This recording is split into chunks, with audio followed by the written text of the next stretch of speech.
네, 오늘은 여러분 교재 181쪽.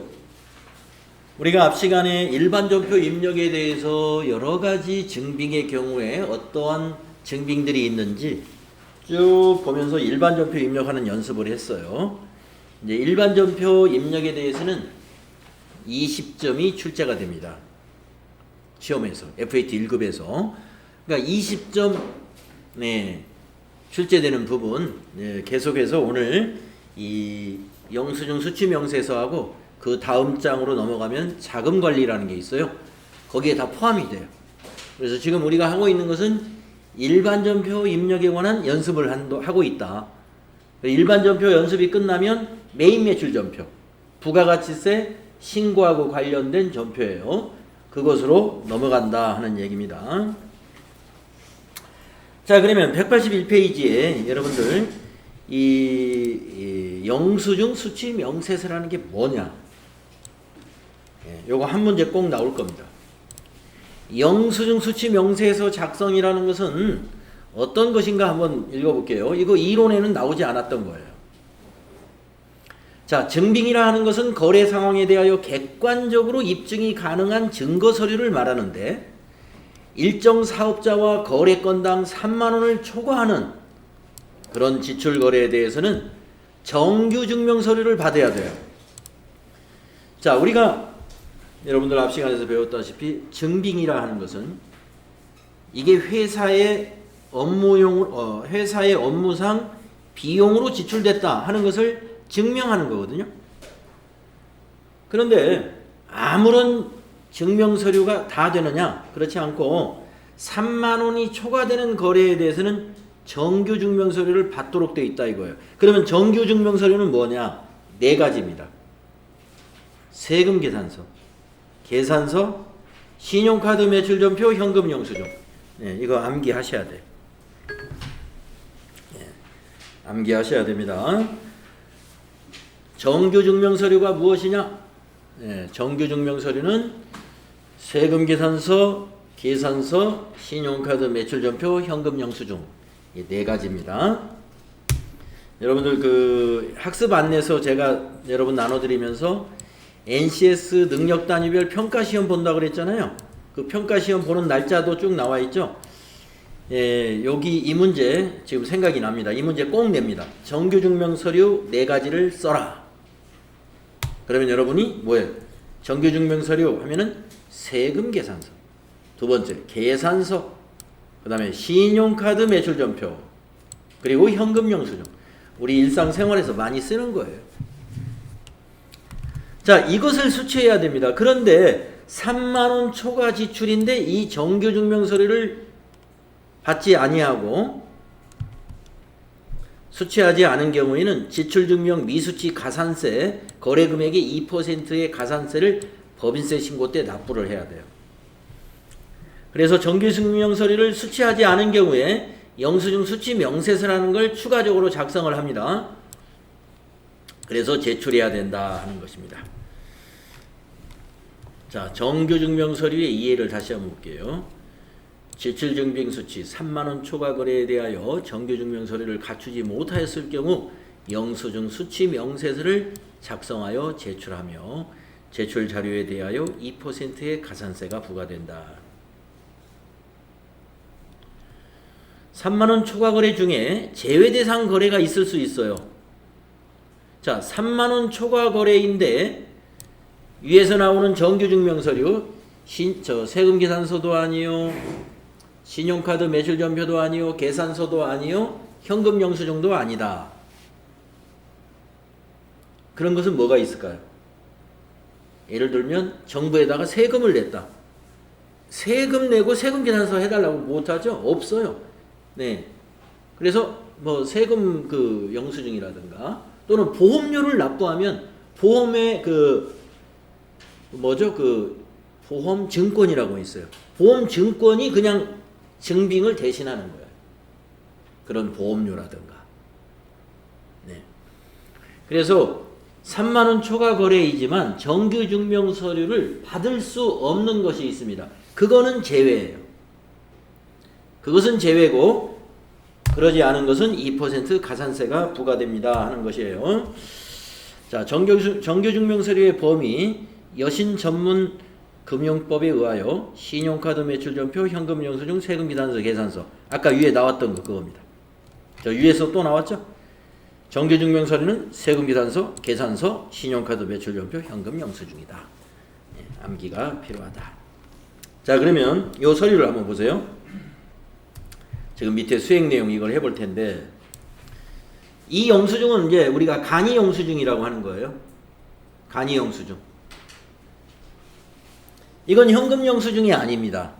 또 신용카드 매출전표도 아닙니다. 물론 세금 계산서도 아니고 계산서도 아니에요. 그러니까 우리가 이런 영수증은요, 보면은 공급받는 자의 상호밖에 없어요. 공급자는 자세하게 나옵니다. 상호, 사업자 번호, 대표자, 소재지, 업태, 종목. 공급자에 대해서는 자세히 나오는데 공급받는 자는 상호밖에 없어요. 이건 정규증명서류는 인정을 받지 못합니다. 그런데 거래 금액이 얼마냐면은 6만 원이네요. 6만 원. 3만 원 초과했죠. 3만 원 초과 거래인데 6만 원. 3만 원 초과 거래예요. 그래서 지금 보니까 이게 무슨 영수증이냐면은 호서문구에서 우리 회사가 화일을 구입했어요. 그리고 영수증을 받아왔는데 이걸 받아온 거예요. 그래서 이게 정규증명이 아니기 때문에 지출증명서류 미수지 가산세 대상인지를 검토하려고 한다. 그래서 이걸 작성해보자 이겁니다. 영수증 수취명세서 1과 2서식을 작성을 수행해보는 것까지 해볼 겁니다. 자, 우리가 앞에서 분계하는 것도 해봤고 전표 입력하는 것도 해봤고 오늘은 추가로 영수증 수취명세서 작성하는 것까지 해볼 겁니다. 자, 그럼 여기다 분계를 한번 써볼까요? 차변 무슨 비용으로 처리할지. 자, 현금 지급했으니까 대변은 현금입니다. 그렇죠? 네, 대변은 현금 6만원. 자, 여러분 그 문구점에서 이런 화일이라든가 A4 용지라든가 이런 걸 사면은요, 여기 나왔구나. 소모품비로 처리할 거 여기 나왔네요. 예, 소모품비로 처리할 거. 그러니까 소모품비 처리하면 돼요. 그래서 앞으로 여러분들 이런 문제, 이런 화일을 구입했다든가 아까 말씀드린 대로 뭐 용지를 구입했다든가 이런 거 사무용품 같은 거 구입한 것도 소모품비로 처리해주면 돼요. 소모품비, 판매관리비 코드를 쓰면 됩니다. 6만원. 자, 분계는 차변의 소모품비, 거래 후 결합관계로 누가 한번 말해볼까요? 김정률씨. 자, 차변의 소모품비는 거래 후 판료소로 거래 후 결합관계가 뭐가 될까요?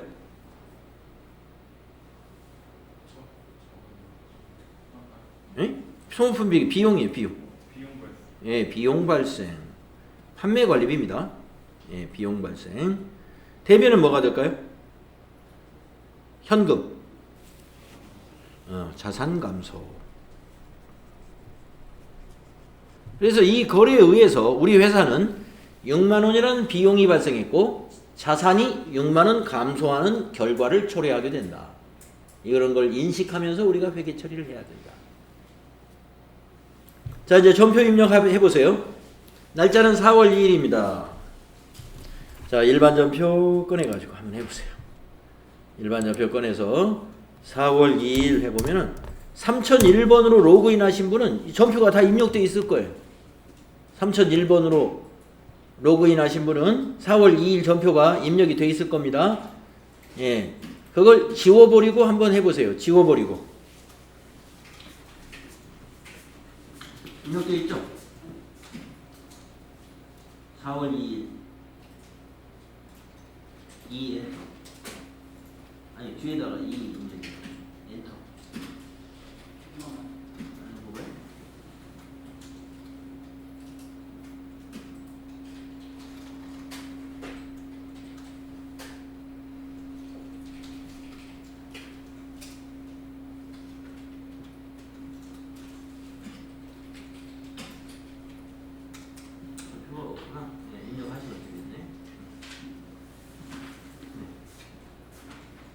자, 입력합니다. 4월 2일 입력하시고 4월 2일 맞나요? 예, 맞죠? 자, 이거 현금이니까 출금으로 해보시죠. 9번은 1번 출금. 예, 출금한 다음에 소모품비. 소모하시고 엔터 치면 소모품비 나오죠? 830번. 자, 거래처는 어디라고 넣을까요? 호서문구라고 입력하겠습니다. 호서문구가 코드에 있다면 코드란에다 호서하고 엔터 치면 나올 텐데 없죠. 뒤에다 입력해 주세요. 호서문구 엔터. 자, 적요는 밑에 보세요. 없네. 적요에 적당한 것이. 그러면 여기다가 예, 화일 구입 이렇게 써주세요. 화일 구입. 그리고 엔터 하시고 금액을 입력합니다. 네.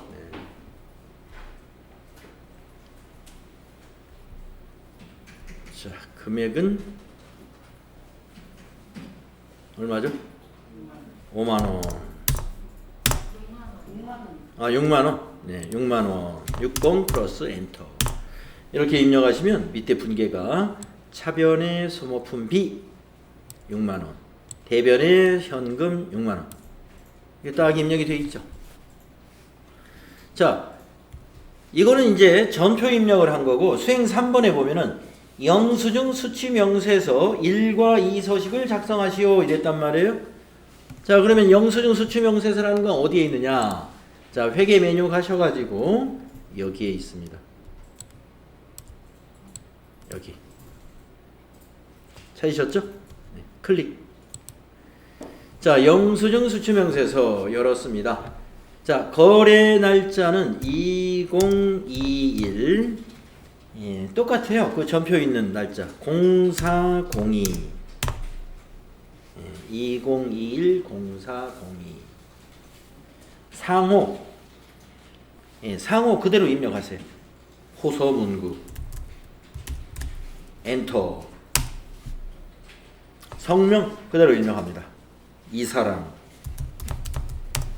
엔터. 사업장 그대로 타자하세요. 서울 강서구 강서로. 예, 여러분 타자 굉장히 빠르더라고요. 420. 사업장 등록번호. 사업자 등록번호 30133. 뒤에가 16515. 엔터. 그렇죠. 거래금액 60 플러스 엔터. 자, 이 구분을 한번 잘 보겠습니다. 구분에 갔더니 여기에 해당되는 거면 이 번호를 입력해라 이거예요. 금융보험 용역이면 16번. 비거주자 외국인과의 거래이면 17번. 농어민과의 거래라면 18번. 국가와의 거래라면 19번. 해서 저 끝에 35번. 유료도로 통행료면 35번. 자, 여기 쭉 보시면 뭐 문방구에서 화일 구입하는 거는 여기에 해당 사항이 없어요. 여기 맨 끝에 있는 유료도로 통행료다. 그러면 여러분 그 고속도로나 이 유료도로 갈 때 보면은 통행료 내잖아요. 예, 통행료 내면 거기 영수증 영수증 주는 데 있죠. 지금은 다 후불 카드로 이렇게 그 해버리는데, 예, 만약에 돈을 주고 이렇게 했다면 영수증을 줍니다. 그러한 영수증은 적격증빙, 거기 나오는 세금계산서나 계산서나 신용카드 매출전표나 현금 영수증이 아니어도 된다 이겁니다. 그 다음에 뭐 이런 거 항공기 항행용역 비행기표 끊을 때 비행기표 끊고 우리가 저 인터넷으로 비행기표 예매하면은 거기 인터넷으로 출력하는 영수증 나와요. 그냥 그것뿐이에요. 예, 다른 매출전표가 없습니다. 또 택시, 우리가 택시를 타고 만약에 여기서 대전까지 택시 타고 갔다 왔어요. 30만원. 예, 택시 아저씨 보고 세금계산서 해주세요. 뭐 신용카드 매출전표 해주세요. 이거 택시에서는 그런 거 안 해주죠. 그냥 택시에서 그냥 해줄 수 있는 거. 요즘은 택시에 다 그 뭐 카드 이게 계산기가 그 있어가지고 카드 꼽으면 거기서 영수증이 나오긴 나옵니다. 그래서 여기 있는 것들은 해당되면 입력을 하는 거예요. 예를 들어서 부동산 구입했다. 예. 이런 것들은 적격증빙이 없어도 된다. 이런 뜻입니다. 자, 근데 우리가 지금 사업자잖아요. 호소문구는 사업자예요. 사업자에게 화일을 사면서 적격증빙을 안 받았어요. 그러니까 이거는 비워둬야 돼. 아시겠죠? 그래서 그냥 지나가는 거예요. 자, 계정 코드는 뭐냐? F2 눌러볼까요? F2 또는 계정 코드에서 더블 클릭하면 이렇게 계정 과목을 검색할 수 있는 창이 나오죠? 그래서 아까 소모품비로 했으니까 소모로 다시 검색했어요. 소모 엔터. 그러면 저 밑에 소모품비 나옵니다. 830번 소모품비 엔터. 자, 소모품비 830번. 또 엔터 치면 적요에 가죠. 적요는 그 영수증에 품명을 적어주면 돼요. 화일 구입했잖아요. 화일 구입 이렇게 써주면 됩니다. 화일 구입. 이렇게 한 줄 넣어주시면 돼요. 영수증 하나에 대해서. 근데 문제에서 보면은 1과 2 서식을 작성해라. 이 두 개를 다 작성해라 이 말이에요. 우리는 2에다 작성했죠. 1로 한번 넘어가 보세요. 마우스로 영수증 수취명세서 2를 클릭하면 이렇게 자료가 여기에 와 있습니다. 그래서 이거는 뭐예요? 명세서 제출 대상 가산세 2% 해당된다 이런 뜻입니다. 아까 여기서 우리가 그 구분해서 번호를 다 넣었다면 여기에 들어가요. 여기에 들어간 것은 이쪽으로 들어갑니다. 명세서 제출 제외. 근데 우리는 여기에 해당되는 것은 없어요. 여러분 이번 13일 날은 FAT 1급 시험 보죠? FAT 1급 시험에서는 명세서 제출 대상에 있는 거는 시험에 안 나와요. 이거에 대해서는. 여기에서는 시험에 안 나올 거예요. FAT 1급에서는. 그러니까 편안하게 아까 그 구분란은 그냥 넘어가 버리면 돼요.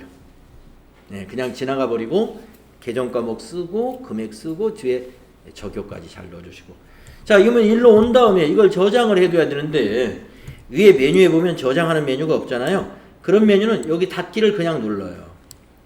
누를 때 저장할 거냐 물어봅니다. 이렇게. 앞으로 이런 일이 가끔 있을 거예요. 그건 여러분들은 작성한 내용을 저장해야 되거든요. 그러니까 예 눌러줘.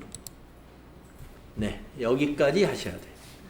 자, 영수증 수취명세서 작성하는 문제 한 문제만 나와요. 한 문제. 그래서 이거 기억했다가 이거를 해주시면 되겠습니다.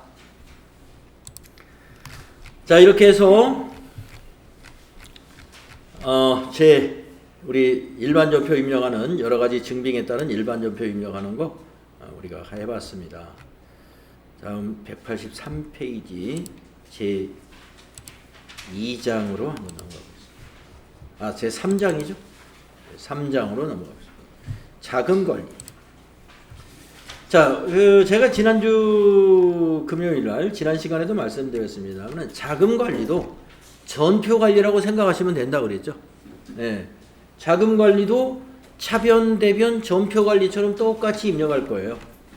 그런데 이 자금관리 관련된 거래는 현금 시제관리 관련된 전표, 보통예금, 정기예금 이런 예금 관련 전표, 그 다음에 카드로 비용을 지출한 것들, 법인카드 사용에 관한 전표들, 그 다음에 마지막으로 어음 발행이나 어음을 수취했을 때의 전표, 이런 것들이에요. 그래서 전표 입력은 전표 입력이 맞는데 여기 있는 어음이다, 수표다, 법인카드다, 예금이다 또는 현금이다 하는 게 다 뭐예요? 이런 것들이 다 자금 쪽에 관련된 업무거든요. 그래서 이게 자금 관련 업무다 해서 자금관리라고 이름을 붙인 거예요. 능력 단위에도 우리 자금관리라는 NCS 능력 단위가 있습니다. 자, 그래서 이제 교재 몇 페이지냐? 네, 여러분 교재에 185페이지. 현금 시제 관리부터 알아보겠습니다. 현금 시제 관리. 자, 여러분 현금 시제라는 것은 금고에 있는 현금의 잔액을 말해요. 현금 시제가 뭐냐? 금고의 현금 잔액을 말하는 거예요. 우리가 사무실에 가면 회사 돈을 보관해야 될 거 아니에요. 회사 돈을 뭐 개인 주머니에다 이렇게 지갑에다 보관할 수 없죠. 그래서 현금 출납을 하는 사무실에 가면은 다 사무실마다 금고가 있어요. 정해진 금고에다가 수표도 거기 넣어놓고 10,000원짜리, 1,000원짜리, 50,000원짜리 다 현금, 예? 동전 거기다 다 넣어놓습니다. 우리가 현금 시제 하면은 바로 금고의 현금 잔액을 말하는데 이걸 관리를 잘 해야 되겠죠. 뭐 도난으로부터 방지도 해야 되겠고, 그 다음에 장부하고 딱딱 맞아야 되겠죠. 예. 그래서 그 내용을 한번 읽어보겠습니다. 현금의 수입과 지출이 있을 때 현금 출납장에 기록하여 현금 시제를 관리한다. 우리가 이 현금 출납장의 기록을 따로 하는 것은 아니고요. 지금까지 우리가 전표 입력하잖아요. 그 전표 입력하면 현금 출납장이 다 만들어져요. 이미 다 만들어져 있습니다. 그래서 현금 출납장을 딱 보면 현재 현금 시제가 나와 있어요. 그래서 장부의 현금 잔액은 현금의 실제 잔액과 일치해야 하므로 현금의 실제 잔액은 뭐라고요?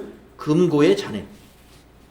일치해야 되므로 현금 출납 담당자는 매일 현금 시제의 잔액을 확인하고 관리를 해야 한다. 그래서 장부하고 현금 시제가 맞는지 매일매일 어떻게 해요? 관리해야 된다. 이거. 그래서 계산이나 기록상 오류 또는 분실이나 도난 등의 이유로 현금 시제와 장부가 일치하지 않을 수가 있는데 이때 일시적으로 여러분 이론 배우실 때 이론 강의 들으실 때 현금 과부적 나오죠? 현금 과부적. 당좌 자산 공부할 때 현금 과부적에 대해서 제가 설명드리는 그 동영상이 있어요. 그래서 우리가 이 현금 과부적이라는 일시적인 개정 과목을 그때 사용한다 이 말이에요.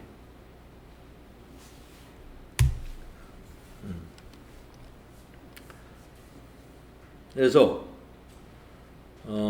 현금 과부적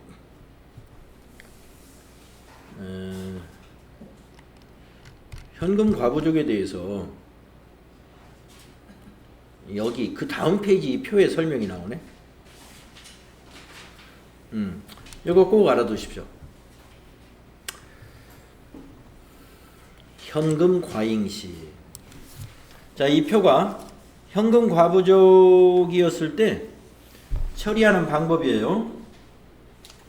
여러분 그 186페이지 이론 때 다 배운 겁니다만은 다시 한번 이 표를 가지고 설명드려 볼게요.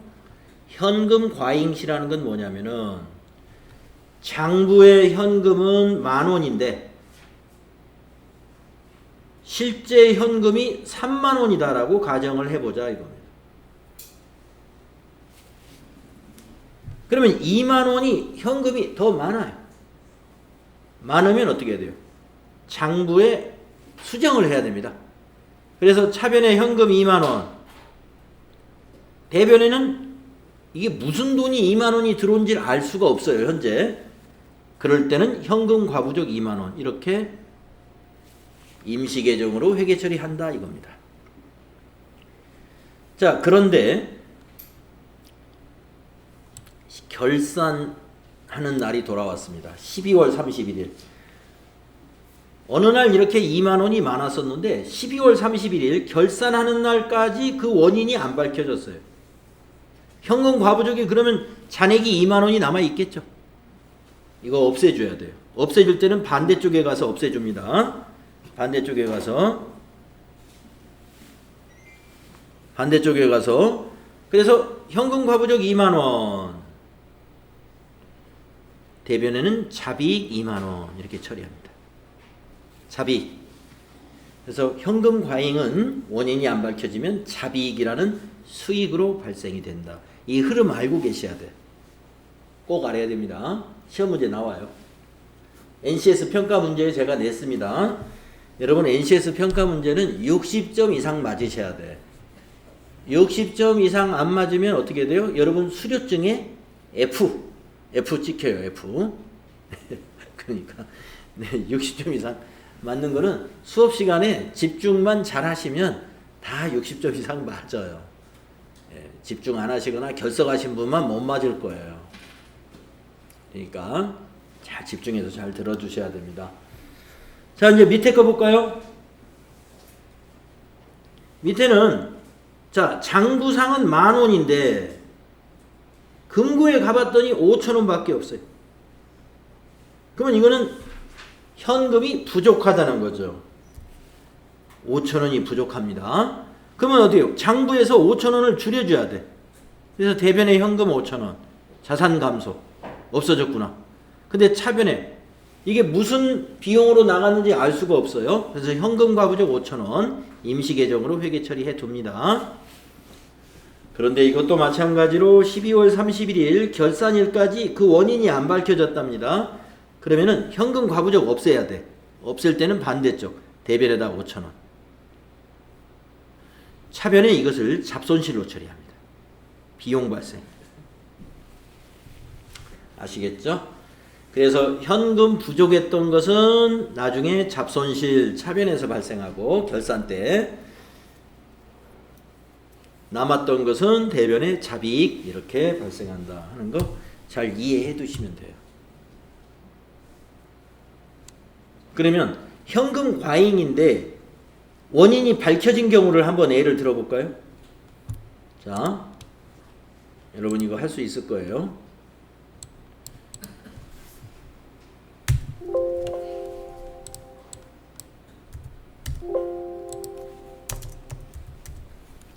맞춰보세요.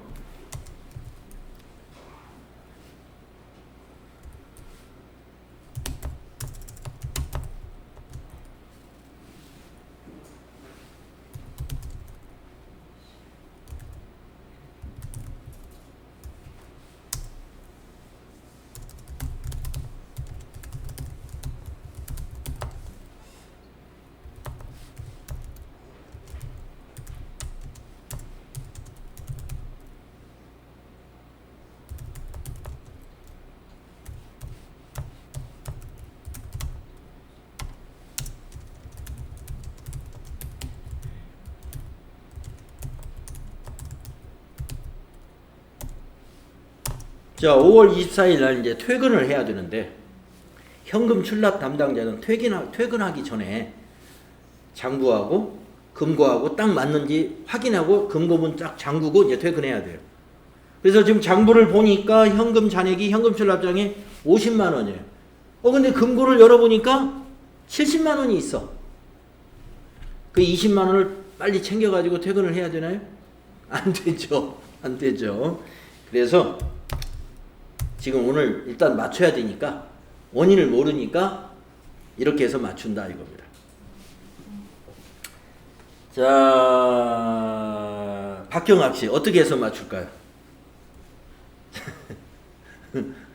지금 현금이 많아요. 그러면 어떻게 해서 맞출까요? 임시로.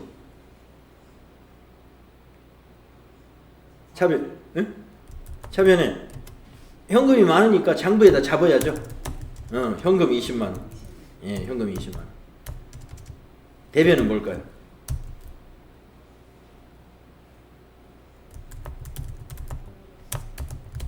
예, 현금 과부죠. 예. 예, 이렇게 임시 계정으로 잡아야 돼요. 5월 24일 날은. 5월 24일 날 퇴근할 때 이렇게 해놓고 퇴근해야 돼요. 이렇게 해서 맞춰놔야 돼. 그러면 이제 장부하고 현금하고 맞은 거죠. 예. 아직 모르니까 이렇게 했습니다. 자, 근데 5월 25일 출근하여 어제 차고 금액 20만 원은 양평 상해로부터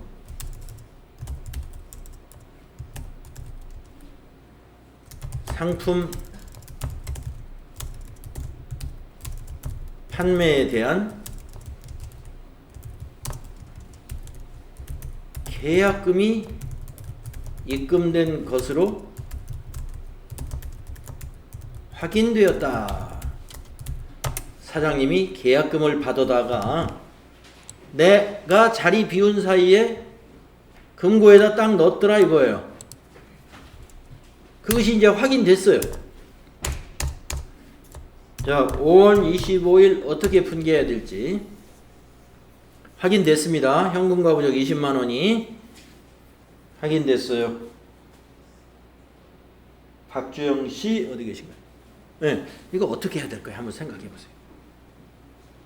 현금과부적의 원인이 밝혀졌어요.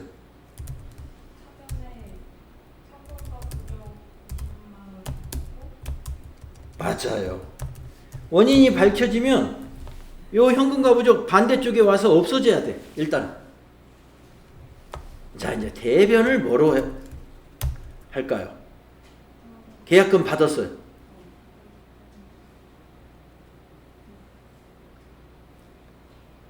계약금을 받으면 무슨 개념 과목으로 처리하거든요? 부채. 부채. 계약금을 받았다. 응, 선수금. 양평상여의 선수금으로 처리하는 거예요. 이렇게 원인이 밝혀지면 이렇게 처리하면 됩니다. 아시겠죠? 네. 그런데 지금 아까 과잉액이 아까 여기서는 아까 과잉시 여기서는 차변의 현금과부적하고 대변의 자비익 처리해버렸죠. 왜냐하면 결산할 때까지 안 밝혀졌다 이거예요. 안 밝혀졌다. 안 밝혀지면 그렇게 할 수밖에 없어요. 만약에 밝혀지지 않았다 그러면 12월 31일 결산할 때는 차변의 현금과부적 20만원 상계해야 되는데 대변에 이게 도대체 무슨 돈인지 알 수 없으니까 그냥 이익 처리하는 거예요. 아시겠죠? 모자랐을 때는 또 원인이 밝혀지면 비용 처리하면 됩니다. 모자랐던 것은. 그래서 현금 과부적의 흐름에 대해서 여러분 이렇게 알아주셔야 돼요. 잘 이해하셨으면 됩니다. 그래서 이 부분, 이 표 아주 대표적인 분계 기본 형식이니까 현금 과부적에 대한 기본 형식이니까 이거 알아두시고, 다만 여기서 좀 아쉬운 것은 이렇게 원인이 밝혀졌다라는 예제가 없어요. 원인이 밝혀졌다. 원인이 밝혀진 경우가 더 많아요, 사실은. 돈이 뭐 과잉이든 부족이든 대개는 하루 이틀 지나면 다 원인이 밝혀지죠. 안 밝혀진 경우보다는 밝혀진 게 많으니까 거기에 맞게끔 회계 처리하시면 됩니다. 자, 그 다음에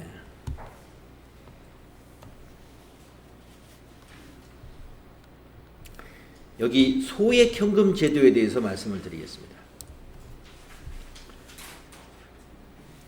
이 소액현금 제도가 이론에서 안 나와요. 이론에서. 근데 지금 실기에서 나오는데, 여러분 그 NCS 평가 문제에는 제가 이 문제를 냈습니다. 소액현금 제도. 이거 시험 문제 냈으니까요. 제가 지금 사례로 말씀드리는 것은 여러분 인쇄할 거, 메모할 게 너무 많아서 제가 인쇄를 해드릴 거야. 요거는 소액현금 제도에 대해서 인쇄를 해드릴 거고, 이 사례하고 아주 비슷하게 문제를 낼 겁니다. 그러면 이 문제를 여러분이 해결할 줄 알아야 됩니다. 먼저 좀 인쇄를 해서 여러분 나눠드릴게요. 먼저.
그릇이 많이 있거든요.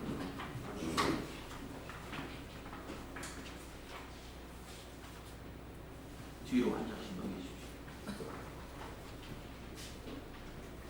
자, 이거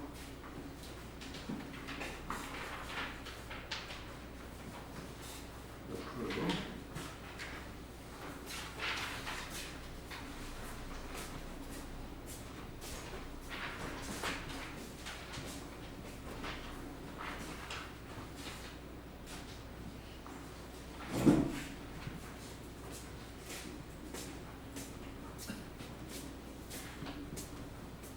네.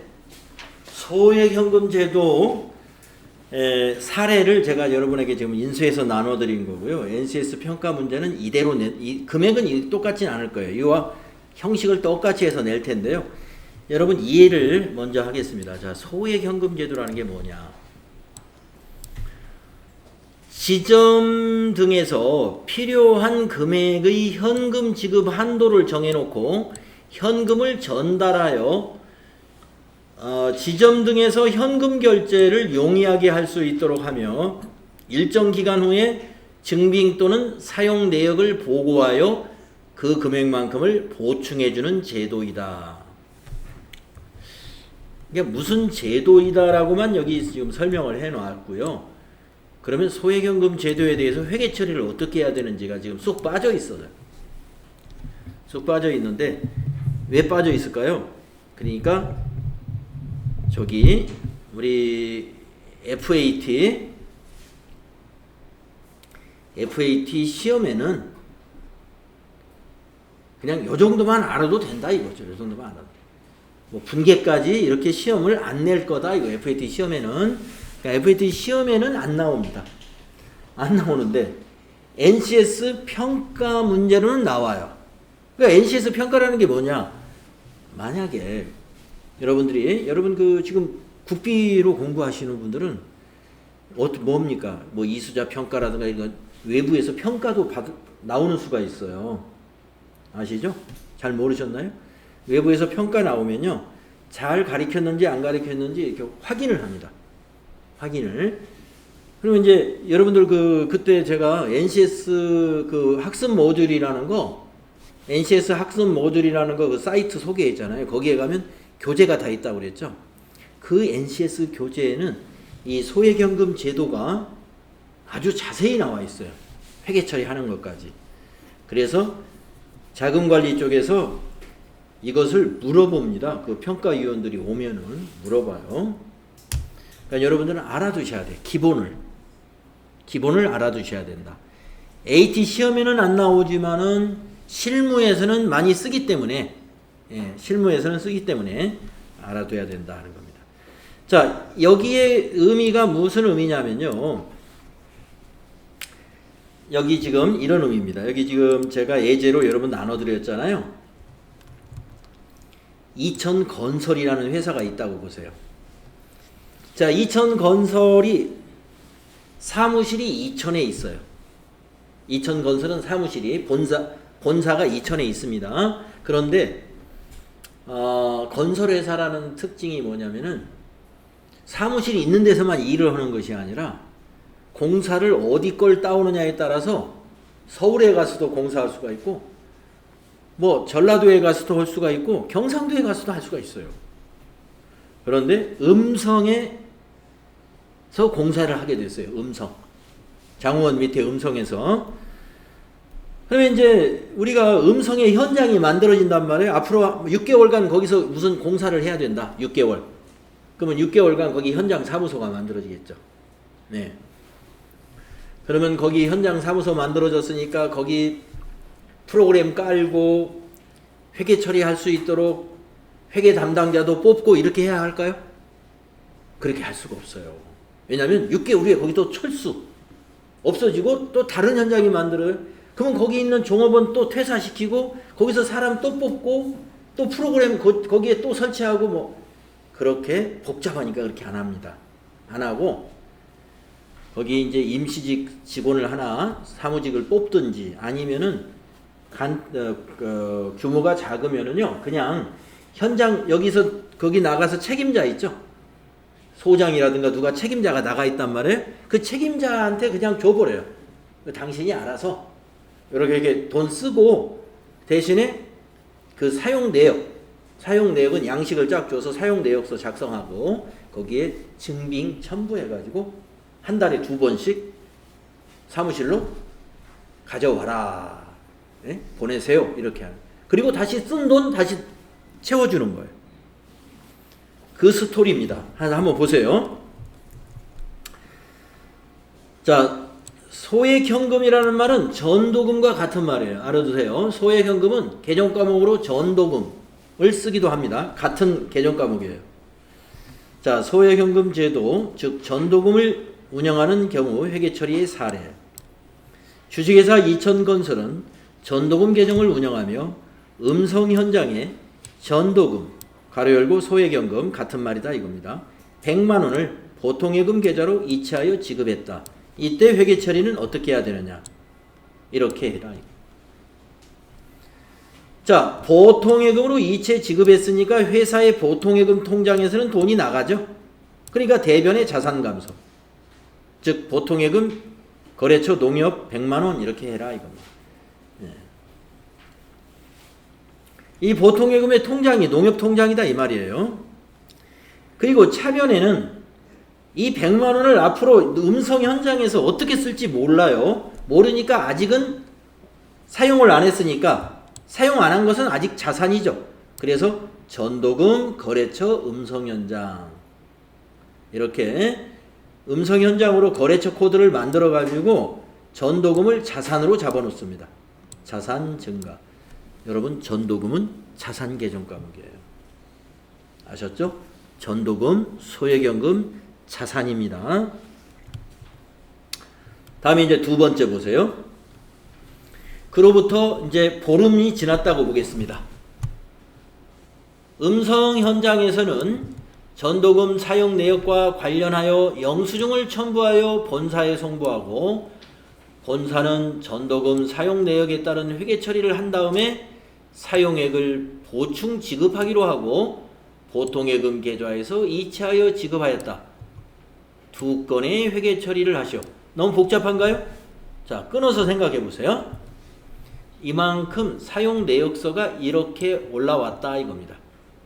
사용 내역서. 사용 내역서. 이게 한 건. 두 번째는 이 60만 원 사용한 것을 다시 계좌 이체해서 또 지급했다 이 말이에요. 그러니까 다시 지급할 때는 또 이 분계를 다시 해주면 되죠. 이거 지급할 때 분계가 이렇게 되는 거니까. 음성 현장으로 지급할 때 분계 이렇게 되는 거예요. 그러니까 60만 원 다시 지급할 때는 이와 똑같이 해주면 되는 거고. 그러면 60만 원을 어떻게 해야 될까요? 이제 회사는 이걸 거기에 맞게끔 회계 처리해야죠. 그래서 이제 이천 본점에서 이렇게 처리합니다. 음성 현장에서 직원 회식하는데 20만 원 지출했고 우편 요금으로 10,000원 썼고 거래처 접대하는데 39만 원 썼다고 영수증하고 같이 가져왔어요. 그러면 직원 식대는 복리후생비, 우편 요금은 통신비, 거래처 접대한 것은 접대비. 여러분 비용 개정 과목 판매관리비 공부할 때 이거 다 공부했죠? 이론 배울 때. 그래서 이렇게 60만 원을 개정 과목으로 처리하는 거예요. 비용 발생. 그리고 대변에 이제 전도금 60만 원이 이때 자산 감소하는 겁니다. 자, 그래서 이것은 사용 내역을 받고 비용 처리할 때는 이렇게 회계 처리하세요. 자, 문제가 어떻게 나오겠어요? 맨 처음에 얼마를 지급했다. 두 번째, 사용 내역이 왔다. 비용 처리해라. 세 번째, 다시 요 비용 처리한 것만큼 다시 송금해 줬다. 이렇게 나오겠죠. 다시 송금해 줬다. 이렇게. 그래서 다시 송금해 주는 건 저 위에서 1번과 같다 그랬죠. 그래서 차변의 전도금 음성 현장 60만 원, 대변의 보통예금 농협 60만 원. 이렇게 똑같이 1번이나 3번은 같은 거예요. 1번은 처음에 100만 원, 3번은 나중에 60만 원 이렇게 준 거다. 그 차이밖에 없어요. 이것을 계속 돌려나가는 겁니다. 본사하고 현장하고 이것을 계속 돌려나가는 거예요. 이것을 우리가 소액 현금 운영 제도라고 해요. 소액 현금 운영 제도. 자, 이 문제는 출제한다. 그래서 좀 알아두시고요. 자, 그래서 지금 여러분에게 제가 현금 과부족에 대한 회계 처리와 소액 현금 제도의 회계 처리에 대해서 설명드렸습니다. 현금 과부족은 자격 시험에서도 물론 나옵니다. 자격 시험에도 나오고 NCS 평가 문제에도 나오고요. 소액 현금 제도는 자격 시험에는 안 나오지만 NCS 평가 문제로는 나옵니다. 이런 말씀.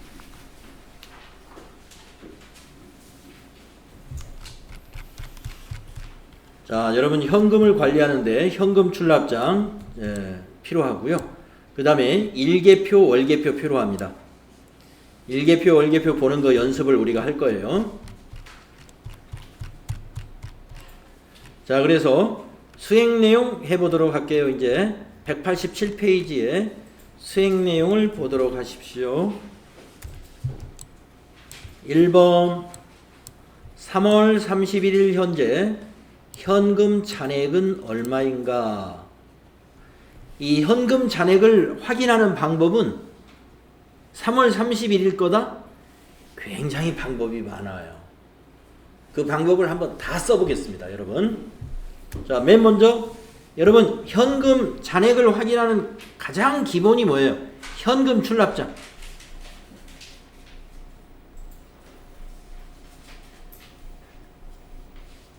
여러분 현금 확인을 해야 되겠다 하면은요, 가장 기본적으로 현금 출납장이 정답이에요. 예, 근데 이것만 정답은 아니에요. 그래서 일단 현금 출납장을 보겠습니다. 자, 3월 31일 가보세요. 자, 여기 전표 및 입력의 장부 중에 현금 출납장이 어딨냐 하면은 여기에 있어요. 클릭해 보세요. 그리고 날짜를 3월 1일부터 3월 31일로만 한번 볼까요? 네, 그랬더니 3월 1일 날 전월에서 1183만 8천원이 입금됐다? 네, 2월 됐다 이 말이에요. 2월 됐다. 그리고 3월 10일 날 2월분 근로소득세를 9만원 납부했네요. 그 다음에 또 같은 날 2월 지방소득세를 9천원 납부했네요. 그래서 잔액이 이만큼이다. 여기 잔액이라고 보이시죠? 그래서 3월 31일 잔액은 11739,000이에요. 책에도 11739,000 맞죠? 현금 출납장 이렇게 잔액란 보는 거, 입금, 출금, 잔액. 적요가 무슨 내용이다 하는 게 여기 나오고, 입금이면 이 자리에, 출금이면 이 자리에 적힙니다. 그래서 입금에서 출금을 뺀 게 잔액이죠. 이렇게 잔액 볼 줄 알면 돼요. 11739 땡땡땡. 자, 그러면 현금 출납장 3월 말일 거 보는 게 꼭 여기 장부에만 와야 되느냐? 굉장히 많다 그랬어요. 이번에는 일개표, 월개표를 가보겠습니다. 자, 일개표, 월개표가 어디냐? 여기입니다. 클릭해 보세요. 일월개표. 자, 먼저 일개표는 좌측에, 월개표는 우측에 있습니다. 자, 일개표의 날짜 3월 31일 것만 봅니다. 3월 31일부터 3월 31일 하루치예요. 3월 31일 날 아무런 거래가 없었어요. 하지만 잔액은 여기 보입니다. 아무런 거래가 없었지만 밑에 금일 잔고, 이게 현금란에 있는 잔고죠. 이게 3월 31일 날 우리 회사에 아무런 전표 처리가 없었다는 거예요. 그래도 잔고는 11739,000. 자, 그러면 월개표는 뭐냐? 그 옆에 요거 한번 클릭해 보세요. 월개표는 한 달 단위로 보는 거예요. 3월 뒤에도 3월. 네. 뭐 한 달이 아니라 뭐 1년치도 볼 수 있어요. 몇 월부터 몇 월. 자, 3월부터 3월을 보겠다고 그러니까 3월 1일부터 3월 말일까지겠죠. 그래서 거래가 있어요. 이렇게 여기 보시면 금월 잔고 117390000 이게 3월 말일 잔액이에요. 3월 한 달치니까 똑같죠? 네. 자, 일계표, 월계표를 봐도 현금 잔액이에요. 현금란에 있는 여기 금월 잔고, 금일 잔고를 보면 된다. 또 여기에 보면 합계 잔액 시산표라고 있어요. 일월계표 바로 밑에 합계 잔액 시산표 클릭해 보세요. 여기다가 확인하고자 하는 날짜 3월 31일을 입력해요. 그래가지고 현금이 당좌자산의 맨 처음에 보입니다. 현금의 잔액은 차변의 잔액이 생겨요. 그래서 여기 117390000 똑같죠? 예, 3월 31일 현금 잔액 확인하는데 현금 출납장에 가서도 확인할 수 있고 일계표나 월계표에 가서도 확인할 수가 있고 합계 잔액 시산표에 가서도 볼 수가 있고 또 볼 수가 있는 게 그냥 전표 입력에서도 볼 수 있습니다. 자, 일반 전표 입력 우리가 계속하고 있죠? 여기다가 3월 31일 입력해 보세요.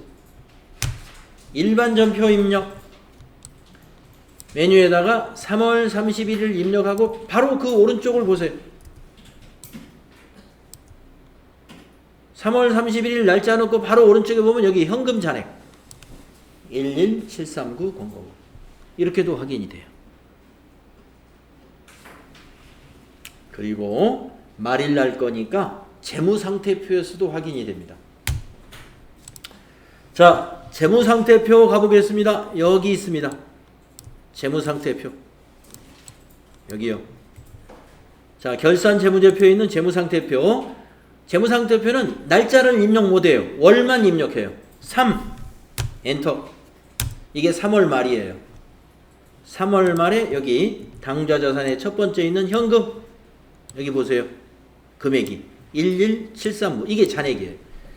재무상태표는 언제나 잔액만 보여줘요. 재무상태표는 자 보세요. 엄청 현금 잔액 확인해 볼 장부가 굉장히 많습니다. 그런데 여러분 제가 뭐라고 그랬어요? 현금 잔액을 확인한다. 그러면 가장 기본은 무슨 장부를 생각하시라고요? 예, 이걸 생각하세요. 여러 가지가 있지만 현금 잔액을 확인하는데 어떤 장부를 조회하겠습니까? 라고 만약에 물어본다면 하나만 답변해봐라. 그러면 현금 출납장 이렇게 답변하는 게 오케이. 예, 오케이. 뭐 다른 걸 쓴다고 해서 틀리진 않아요. 그러나 기본을 이걸로 생각하셔야 돼. 현금 출납장이다. 아셨죠? 꼭 기억하십시오. 자, 그래서 우리가 현금 시제를 확인하는 장부의 잔액을 확인하는 방법 아주 여러 가지가 있다는 걸 알았습니다. 그래서 수행 2번에 2월 한 달 동안 현금 지출이 가장 많았던 판매 관리비 계정 과목은 뭐냐 이렇게 물어요. 이건 2월 한 달 거 보는 건 월계표를 보는 게 좋아요. 월계표. 자, 한번 볼까요? 아까 여러분 1 월계표 여기 있었죠? 클릭합니다. 클릭해가지고 2월 한 달이라고 그랬으니까 월계표 이걸 아래에 누르세요. 월계표 눌러가지고 2 엔터. 그러면 이게 2월 한 달치입니다. 판매 관리비가 여기 가운데 있죠? 판매 관리비. 문제가 뭐예요? 현금 지출이 가장 많았던 판매 관리비. 여기가 현금 지출이에요. 급여 현금 지출 없어요. 여비 교통비 5만원, 접대비 10만원, 통신비 4,000원. 그래서 접대비가 현금 지출이 가장 많았다. 이렇게 찾아내시면 됩니다. 예. 우리가 이 현금의 시제를 확인할 현금 시제 관리를 하려면 현금에 대해서 이게 장부를 이것저것 볼 줄 알아야 돼. 현금 출납장에서는 뭘 보고 월계표나 일계표에서는 계정 과목별로 현금 지출이 어떻게 되는가를 볼 수가 있다. 이런 것을 우리가 알 수 있어야 됩니다. 그러면 현금 출납장에서는 계정 과목별로 볼 수 있느냐? 계정 과목은 나타나지 않아요. 날짜별로 봐요. 날짜별로. 현금 출납장은 며칠 날 잔액이 얼마, 며칠 날은 잔액이 얼마 이렇게 날짜별로 적요만 볼 수가 있습니다. 적요만. 계정 과목별로 보려면 일계표, 월계표에 와서 봐야 돼.